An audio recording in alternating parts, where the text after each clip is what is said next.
அடக்கம். அதுவே ஆனைமுகமெனும் ஓங்கார விளக்கம். சுழலும் கோள்கள் அவன் சொல் கேட்கும்.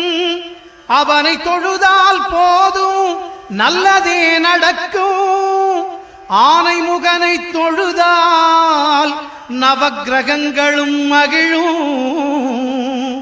நல்லதே நடக்கும், நல்லதே நடக்கும்.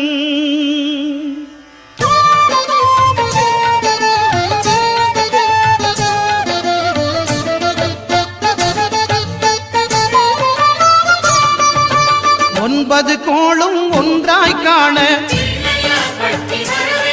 அங்கு கற்பகம் என்னும் கடவுளின் மெய்யில்.